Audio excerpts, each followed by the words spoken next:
Pessoal, vamos continuar aqui então. A nossa segunda aula foi sobre avaliação e dimensionamento da cena, né? E a gente viu também sobre a avaliação do paciente, tá?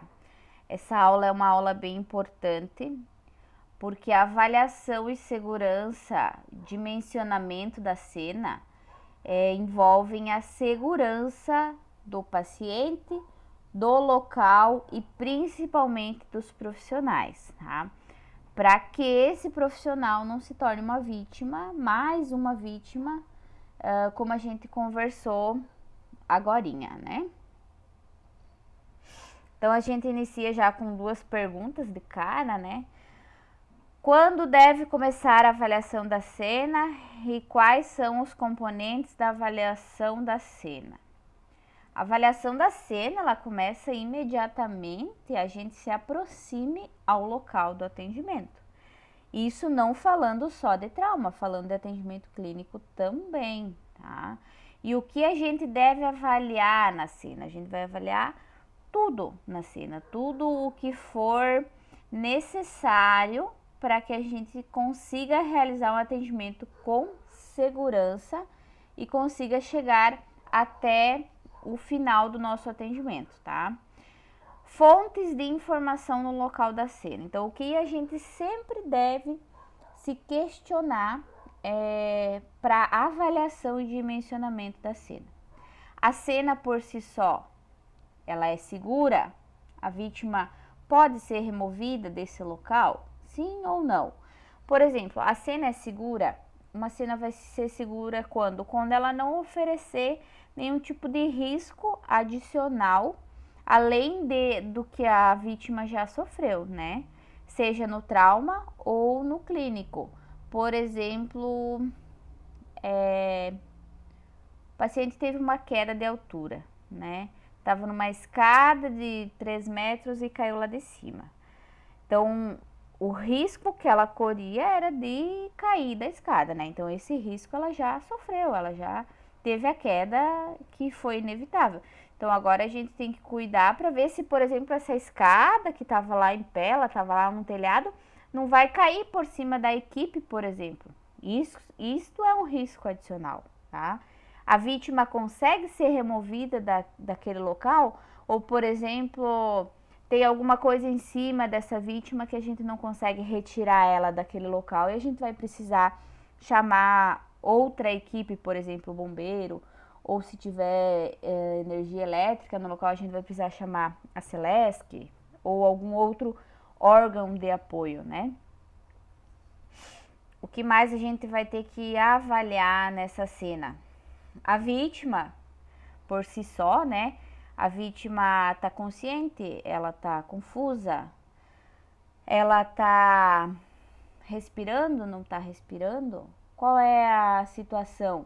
Ela tá em surto psicótico? Então a gente vai ter que avaliar, essa vítima vai oferecer algum risco para nós, para nossa equipe, né? Ela pode nos agredir? Os familiares, as testemunhas, os curiosos, foi mordida por um cachorro, um exemplo. E aí a mãe tá ali em cima e tá brava com o vizinho e, meu Deus do céu, porque o cachorro é do vizinho e já começa daqui a pouco a discutir até com a equipe. E daqui a pouco vai agredir a equipe, por exemplo, né? A prof tá trazendo algumas situações extremas aqui, mas que podem realmente acontecer, tá, pessoal? Já vivenciei muita coisa assim, tá? A cinemática do trauma, por exemplo, se for um acidente de trânsito, qual é a posição da vítima? Como que o acidente aconteceu? Foi uma colisão lateral entre dois veículos? Foi uma colisão traseira? Foi uma colisão frontal? Isso é muito importante que a gente saiba para a gente conseguir mais ou menos associar que tipo de lesão esse paciente vai ter. Por exemplo, foi um atropelamento. Atropelamento de adulto, quase que 100% ele vai ter ferimento nos membros inferiores, né? Porque o capô ali do veículo, a parte dianteira do veículo, vai pegar justamente na parte mais baixa do paciente, nos membros inferiores ali. Então, a probabilidade dele ter fratura de fêmur, de tíbia, fratura de quadril, é muito grande, né? A probabilidade de ele ter um esmagamento, uma hemorragia, é muito grande. Assim como um capotamento, por exemplo, um veículo que capotou, o paciente pode ter milhares de lesão, porque vai capotando, né? Vai pegando todas as extremidades e todas as partes do corpo. Então, é um paciente bastante instável, que a gente deve se preocupar bastante, porque ele pode ter múltiplas lesões, né? E a gente também tem que se atentar bastante para qualquer sinal indicativo de uma emergência clínica. O que é uma emergência clínica? Uma parada cardiorrespiratória, né? A gente está lá atendendo, por exemplo, um trauma, o paciente teve uma queda de altura, está sendo realizado todo o procedimento certinho de imobilização do paciente, o ABC do trauma, agora o XABCD do trauma, né? E aí esse paciente faz uma parada cardiorrespiratória do nada, a gente larga tudo, entre aspas, né? E utiliza, implanta, faz o protocolo da PCR, né? Da parada cardiorrespiratória, que a gente também já abordou em outra aula e a gente vai rever isso também, tá? Então, qualquer emergência clínica, nós estamos atendendo um acidente, atendendo um trauma, um acidente de trânsito, o paciente fez uma obstrução de via aérea por sangue, por exemplo, né? Fez um coágulo de sangue lá na via aérea, ele vai fazer uma parada cardiorrespiratória se a gente não desobstruir esse paciente, porque primeiro ele vai fazer uma parada respiratória, né? Obstruiu, não tá respirando, automaticamente o paciente não respira, daqui a pouco o coração também não vai funcionar, tá? Então, são partes isoladas, mas que a gente vai estudar isoladamente, mas que no atendimento a gente vai utilizar basicamente tudo ao mesmo tempo, tá? Então, da avaliação da cena, né? A avaliação da cena, ela inclui dois principais componentes, que é o quê? A segurança da cena em si e a situação em que a cena ocorreu, tá? A gente vai ver cada um deles agora. A segurança da cena, ela é visualizada e abordada em 3 níveis, tá? A segurança do profissional, em primeiro lugar, a segurança do profissional. Porque se eu, profissional, não estiver segura, quem vai atender o meu paciente? Se eu me tornar uma vítima, quem vai atender o meu paciente? Então, primeiramente, o profissional, a segurança do profissional. Segundo, a segurança do paciente. A gente tem que fazer com que esse paciente esteja seguro, né? Não que, um exemplo, o paciente chocou o veículo contra um barranco ou contra um morro, um penhasco, e a gente se preocupou com a nossa segurança, tá? A gente estava seguro. E aí, quando a gente foi para abordar o veículo, a gente não se atentou de estabilizar o veículo e o veículo despencou. E a segurança do paciente? Só Jesus sabe onde é que ficou, né? E por último, mas não menos importante, a segurança dos terceiros, né? Os curiosos que geralmente estão no local, os familiares que geralmente estão na residência, né? Quem estiver por perto, tá? Um exemplo de importância de segurança da cena foi aquele acidente que eu acho que todo mundo deve saber, né? Teve 27 óbitos ali entre Maravilha e São Miguel, né? Um primeiro acidente envolvendo um ônibus, o pessoal do SAMU, bombeiro, estavam lá realizando atendimento, vários repórteres, o que mais que tinha? Curiosos, pessoas que transitavam por ali pararam para olhar o acidente e daqui a pouco veio uma carreta desgovernada e acabou vitimando muito mais pessoas do que o primeiro acidente, né? Eu não estava presente no local, mas o que a gente escuta por quem estava lá presente foi falta de sinalização, imprudência do motorista, né? Isso não cabe a nós julgar, mas só para a gente fazer uma reflexão aqui, a importância da sinalização, isso inclui a segurança da cena.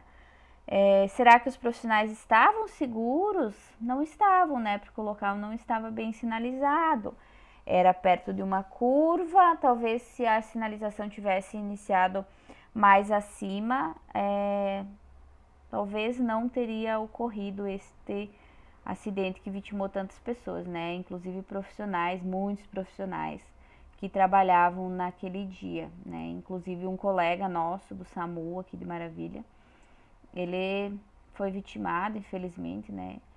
E assim como bombeiros civis, bombeiros militares, né? Repórteres curiosos.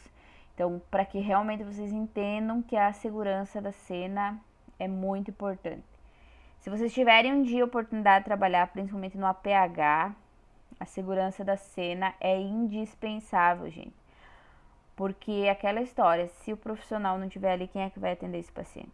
É claro que muitas vezes vocês vão chegar na ocorrência, seja ela acidente de trânsito, seja um trauma, seja uma parada cardiorrespiratória, vocês automaticamente o cérebro de vocês vai focar pro paciente, vocês vão querer ir lá e atender na hora o paciente.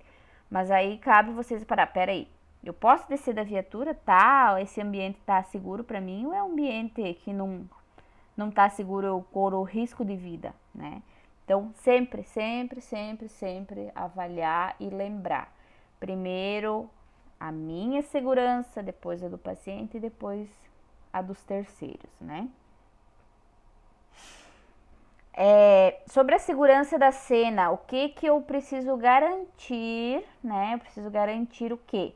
A segurança da equipe que vai fazer o resgate das vítimas ou que vai fazer o auxílio no tratamento para as vítimas. Por quê?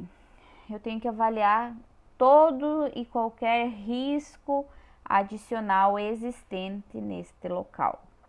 Seja fogo, seja eletricidade, seja materiais tóxicos ou perigosos, seja sangue, fluidos orgânicos, seja o trânsito, que é a situação que eu acabei de abordar com vocês, seja armas, seja as condições ambientais desfavoráveis. Fomos acionados para um atendimento, ferimento de arma de fogo. E aí a gente chega lá e quem feriu a vítima ainda está muito estressada, enfim, está ainda muito enraivecida e quando vê acaba ferindo a equipe também, porque não tem nada a ver com o assunto, mas foi lá prestar socorro àquela pessoa que ele vitimou, né? Então é muito importante avaliar os riscos adicionais, seja eles qualquer o que for. E jamais a gente vai chegar e abordar se a cena não estiver segura, tá? Nem que a gente tenha que chamar pessoas ou profissionais ou chamar apoio de outros órgãos. Por exemplo, fogo, vamos chamar apoio dos bombeiros. Eletricidade, a gente vai chamar a Celesc primeiro para vir lá tirar aquela rede energizada para que a gente consiga fazer o atendimento a essa vítima, né? A casa tá pegando fogo e tem vítima lá dentro. Se a gente conseguir um acesso seguro, a gente vai entrar e vai retirar essa vítima. Senão, a gente vai primeiro chamar o órgão competente, né? O carro tá incendiando, a vítima tá encarcerada. A gente vai chamar o órgão competente, tá? E aí sim vai prestar apoio a essa entidade que veio nos apoiar e vai fazer o atendimento do paciente, tá? Aqui na tela a gente tem uma imagem dos riscos que a gente pode ter numa ocorrência, né? Aqui foi um veículo, ele se chocou contra um poste que tem uma rede energizada, né? Lá de amarelo no chão tá uma vítima, acredito que seja. Então essa vítima tá sujeita a que esse poste caia sobre ela, né? Sobre o veículo. Vocês podem perceber lá dentro do carro, parece que tem mais alguém, né? Que provavelmente esteja preso nas ferragens. Tem combustível vazando do carro, então tem risco de explosão. Tem um cidadão lá que está sinalizando. o acidente lá do ladinho da via. Tem outros dois curiosos aqui mais no meio da via, né? Aqui, que podem ter risco de ser atropelados. E aqui chegou a equipe de saúde, né? Então, antes de qualquer coisa, eu vou me preocupar com a minha segurança, né? Então, esse local tá seguro para mim abordar? Não, não está seguro. Eu preciso chamar apoio de quem? Da Celesc e preciso também apoio dos bombeiros, né? O bombeiro provavelmente vai vir, vai tentar estabilizar esse poste aqui, né? Que pode fazer uma queda, então eu preciso fazer uma estabilização do poste do veículo. Preciso que a Celesc desligue essa rede energizada aqui, né? Porque ela está, ela está oferecendo risco para nossa equipe e eu preciso sinalizar essa via aqui e pedir para que esses curiosos saiam desse local e vão para um local seguro, né? E o que mais falta aí? Tá? O socorrista, ele tá com luva só, né, de EPI. Não tá de máscara, não tá com óculos de proteção, que deveria utilizar, tá com vestimenta de manga curta, que também deveria estar utilizando uma gandola, que a gente fala, um macacão, né, ou alguma vestimenta de manga, para não ter exposição com fluidos ou líquidos sanguíneos ou matéria orgânica do paciente, né? E aí, depois que tudo isso daí estiver seguro, aí ele tiver paramentado, né? Aí sim ele pode estar realizando atendimento a essas vítimas aqui, tanto a do veículo quanto aquela que já está fora do veículo, tá bom? Já que falamos sobre proteção individual, né, os EPIs, já vamos dar uma abordadinha aqui, né, das medidas de proteção. Desculpa, pessoal. Os equipamentos de proteção individual. O mínimo que a gente deve utilizar é óculos de proteção, não óculos de grau, que nem a Prof. Segueta que usa, né? Óculos de proteção, aquele óculos que tapa toda a região ocular aqui, que protege contra qualquer tipo de fluido. Máscaras, muito importante. Agora mais ainda, né? Que agora a gente tem que utilizar direto a máscara. Só em casa que não, e para gravar aula também não, porque senão vocês não vão entender nada. Mas pra gente sair pra rua, a gente tem que utilizar, tá, pessoal? Inclusive, quem é de Maravilha ou quem é de fora de Maravilha e vir aqui pra nossa cidade, uso obrigatório desde o dia 12 de maio, a partir de sexta-feira passada agora. Vai estar sendo aplicado multa de R$100 para quem não estiver utilizando máscaras, tá? Então, não só agora, nessa época, não só no atendimento aos pacientes, né? A gente tem que usar direto. E luvas, né? Para que a gente consiga proteger as nossas mãozinhas. Além disso, é necessário que a gente esteja com as extremidades do nosso corpo bem cobertas para evitar contato ou contágio com secreções do paciente, sangue ou qualquer outra matéria orgânica que possa estar presente ali no local. É necessário um calçado adequado, fechado, isso vocês já sabem, né? Para que a gente não venha se ferir ali com material pérfuro cortante ou com sangue ou alguma coisa contaminada do paciente e do local do ambiente ali, tá? Sobre a segurança da cena é isso, tá? Cena segura para o profissional, para o paciente, para terceiros, uso de EPIs, tá? Aí a gente pode abordar o nosso paciente. Outra coisa que a gente deve avaliar é a situação em que a cena ocorreu. Por quê? Para que a gente tenha um pouquinho de noção de como é que vai ser o nosso atendimento ou o que mais a gente precisa se atentar. Quando eu falo situação da cena, eu não falo só de acidente de trânsito, de queda, de trauma, eu falo de tudo, tá? Principalmente no extra-hospitalar, porque teoricamente o ambiente intra-hospitalar dentro do hospital, teoricamente está seguro, né? Teoricamente. Mas tudo pode acontecer, gente. Tudo pode acontecer. Na urgência e emergência, tudo pode acontecer. Lembrem-se disso. Então, da situação da cena, o que a gente vai sempre tentar avaliar ou tentar buscar? O que aconteceu? Por que isso aconteceu? Tá? Ah, caiu da escada. Tá, mas caiu da escada por quê? Porque quebrou a escada, porque ele se sentiu tonto, porque ele teve uma parada cardiorrespiratória, porque alguém atirou nele, porque, meu Deus, quanta coisa por quê, né? Então, de forma breve, rapidinho, a gente vai tentar verificar essa situação, tá? E sempre tentar verificar o número de vítimas total do incidente, né? Porque uma até duas vítimas a equipe consegue atender. A partir daí, a gente precisa pedir apoio a outras equipes de saúde, tá? Na situação da cena, a gente também deve observar o mecanismo do trauma ou a natureza da ocorrência, como que esse trauma ocorreu, né? Ah, como que os carros se bateram, como que a moto caiu, como que o paciente tropeçou e caiu, ou a natureza da doença, ou seja, tá, mas ele tá desmaiado, mas por que ele tá desmaiado? Porque ele teve um AVC? Não, porque ele sofre crise convulsiva, ou não, porque ele teve um infarto agudo do miocárdio, tá? Então, esses dados são dados que a gente deve coletar precocemente na abordagem ao paciente, seja por ele ou seja por terceiros conhecidos que estejam ali perto, tá?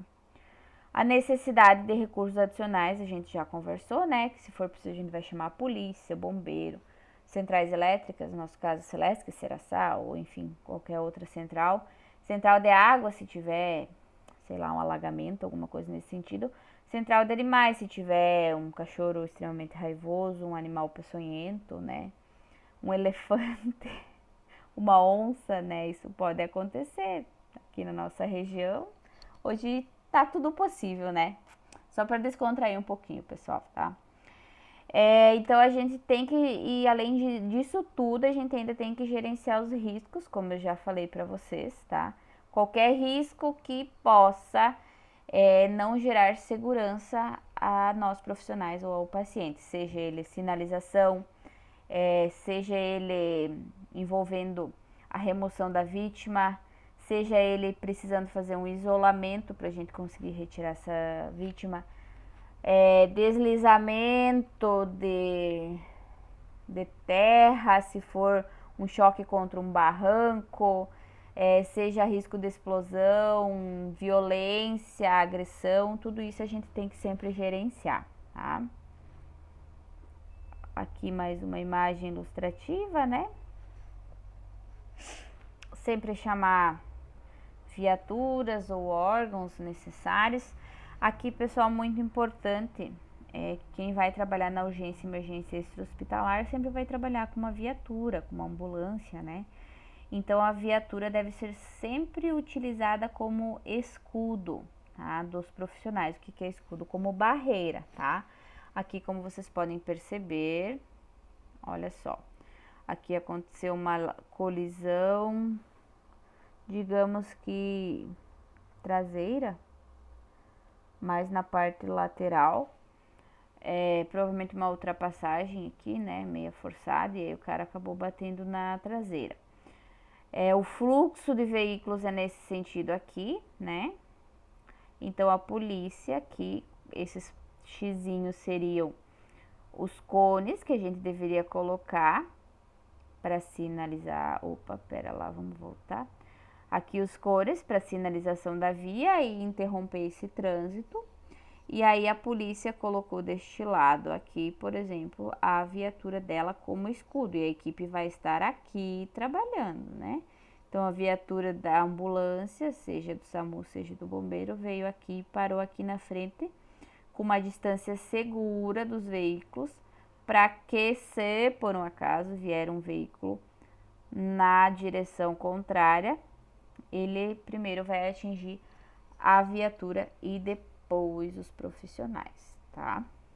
Aqui da mesma forma, olha só, na parte de baixo vocês podem perceber, não tem a presença da polícia, mas aí tem a viatura aqui, tá?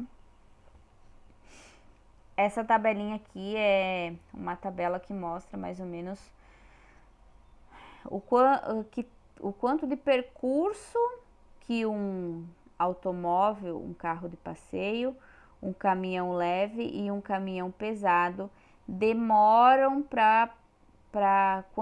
qual a distância que eles ainda percorrem depois que eles utilizam os freios, depois que eles freiam, conforme a velocidade que eles estiverem. Por exemplo, se um veículo estiver a 96 por hora, aqui ó, distância que ele vai percorrer, opa, deixa eu segurar com a outra mão aqui. A distância que ele vai percorrer em metros depois que ele iniciou a freada, se ele estiver a 96 km por hora, um veículo de passeio, aqui ó, ele ainda vai percorrer 61 metros. Isso é bastante, né, gente? 61 metros dá para fazer um baita de um engavetamento ali, né? E a distância total, então, desde que ele iniciou a freada até o momento que ele literalmente parou, vai ser de 81,7 metros, numa velocidade de 96 por hora. Então, vocês imaginam aqueles veículos que andam a 120, 140, 160 e assim vai, né? Então, quanto mais rápido, mais difícil vai ser a parada, mais difícil vai ser, mais distância ele vai percorrer e mais grave vai ser o acidente automaticamente.